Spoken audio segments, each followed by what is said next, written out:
जय श्री कृष्ण। जय गुरुदेव।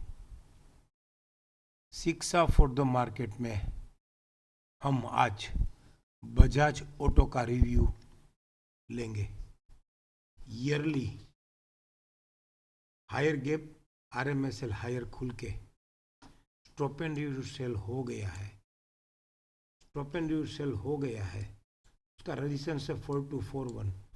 तो टारगेट जैसे शिक्षित लोगों को मालूम है, शिक्षा फॉर द मार्केट के शिक्षित लोगों को श्रीमान हिमांशु शाह ने हमको बहुत अच्छी तरीके से ये थियरी दी, 10 साल पहले दी हुई है कि आरएमएसएल हायर गैप और स्टॉप एंड सेल होवे तो 10 में से 8-9 बार बीडीपी और न्यू बीडीपी आता है।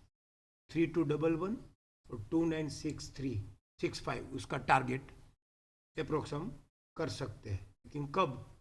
जब उसकी लोअर टाइम फ्रेम बोले तो हाफ ईयरली में भी सेम है। RMSL higher gap claiming buy trade किया, स्टॉप एंड सेल हुआ 3790 से, राइजिंग 61 से स्टॉप एंड सेल हुआ, फिर राइजिंग 14.60 एलएसबी उसने तोड़ दिया और ड्रिफ्टिंग सेल तोड़ दिया। अभी उसका रजिस्टेंस है 3758, राइजिंग 38.2 टीवीएचएस। 3758 जब तक नहीं जाता है, तब तक ऊपर की से ट्रेड नहीं करता है, तब तक ये 3316 तो आएगा ही। और जैसे ही ये 3316 आएगा और उसका JWD है 3064 और WDP है 2371 और ये 6 मंथ जून तक का लोअर बैंड का टारगेट है 3035 और 2936। तो ऐसे ये ईयरली में ये 3211 न्यू बीडीपी और या बीडीपी 2965, हाफ ईयरली में ये जब गैप पूरा करेगा और JWD आ जाएगा तो ईयरली का हायर गैप भी पूरा होगा। लेकिन क्वार्टरली में उसने एक थोड़ा बहुत ट्रिकी किया है। ICFC खुला, एक्टिव सपोर्ट दिया, जैसे निफ्टी में मैंने बोला है लास्ट वीक में, वैसे ही अब ये एक्टिव सपोर्ट लेके किस वैल्यू को अगर किस करता है तो 30 पॉइंट से अभी दूर है, 30 पॉइंट सो फार है, ओनली 30 पॉइंट। और किस वैल्यू को किस करके रीएंट्री इन एफसी होगा तो ये कैचिंग द फॉलिंग नाइफ है। तो उसका WDP 3070 से 2876 से 2737 आराम से आ सकता है। वो क्वार्टरली में आएगा कि नहीं वो हमको कैसे मालूम होगा? तो उसके लिए हमको देखना है मंथली में। तो मंथली में उसने क्या किया? मंथली में लास्ट मंथ उसने एक बहुत अच्छा सेटअप बिठाया। JWD राइजिंग में था और लोअर बैंड ट्रेड करके उसका रजिस्टेंस PCR 3781 करके क्लोज विथ PCR हो गया, राइट। उसका मास्टर रेजिस्टेंस भी 3712 है, तो 3712 उसका मास्टर रेजिस्टेंस है लास्ट वीक का। करंट मंथ में उसने क्या किया? करंट वीक में कटिंग द फ्लाइंग काइट में ICRC खुला, फिर एक्टिव रेजिस्टेंस दिया, अब रीबिगिन टू बाय हो गया है। तो रीबिगिन टू बाय होके ये 3437 मुझे नहीं लगता है और वो एफोर्डेबल भी नहीं है कि नेक्स्ट ये मंथ एंड तक 5 दिन में ये 3437 शायद तोड़ देवे, क्योंकि ये तोड़ेगा तो स्टॉप एंड टू सेल होगा। क्योंकि रीबिगिन टू बाय होके ये थियरी पूरे वर्ल्ड में श्रीमान हिमांशु शाह, पूज्य गुरुदेव और शिक्षा फॉर द मार्केट के फाउंडर हिमांशु शाह ने ही दी है, शिक्षा में ही है कि रीबिगिन टू बाय होना, फिर लोअर बैंड तोड़ना, तो ये स्टॉप एंड यूज सेल माना जाएगा। और अगर ये स्टॉप एंड सेल होता है तो ड्रिफ्टिंग सेल 3295 होगा और क्लेमिंग बाय 3903 होगा। तो ये थियरी पूरे वर्ल्ड में हिमांशु शाह, शिक्षा फॉर द मार्केट ने ही दी है। तो वैसे इसके लिए ये 3437 ये 4-5 दिन में तोड़े ऐसी उम्मीद कम है। तो 3-4 दिन में टाइम पास क्यों करेगा? क्योंकि ये cutting the flying kite, monthly cutting the flying kite में ये रीबिगिन टू बाय हो गया है। तो फिर ये JGD तक 3798 तक जाने की कोशिश करेगा। 3798 नहीं तो फिर ये 3758 के ऊपर नहीं जाएगा। क्यों नहीं जाएगा? क्योंकि हाफ ईयरली का रजिस्टेंस 3758 है। तो ये मंथ में 3758 तक शायद जा सकता है। 375 तक जा सकता है कि नहीं जा सकता है, वो हम कैसे देखेंगे?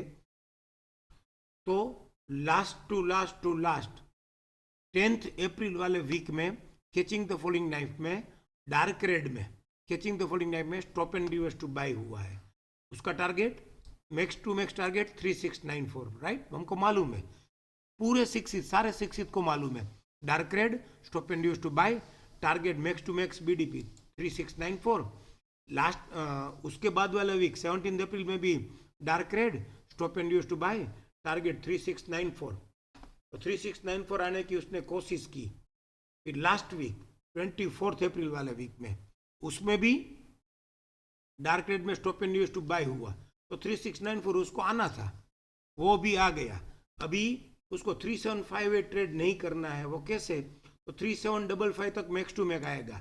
अगर ये आईसीआरसी खुलता है तो आईसीआरसी खुल के ये 3740 3737 से 3755 तक आके जो हाफ का रेजिस्टेंस है वहां तक रिट्रेस होके मंथली में ऐसा टाइम पास करना है उसको 3755, तो मंथली में ये जेजीडी तक आने की कोशिश करेगा या आरसी के माउथ तक आने की कोशिश करके वीकली में वापस वो डब्ल्यूडीपी तक अगर आ जावे, ऐसा एक्सपेक्टेशन है, ऐसा अंडरस्टैंडिंग है, तो ऐसा चौकस करेगा।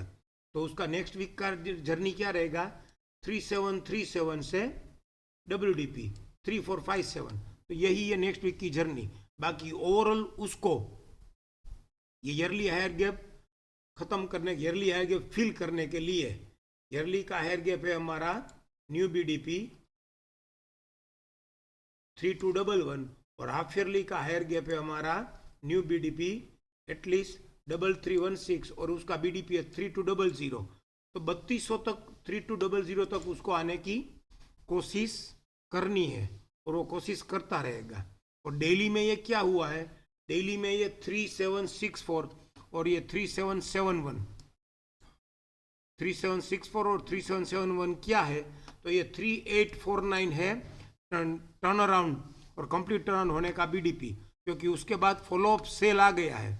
तो उसका पीसीआर क्या है? 3742, तो वो भी हाफ ईयरली के रेजिस्टेंस से मैच हो रहा है। तो ये 3742 ट्रेड नहीं करेगा। क्यों और कैसे?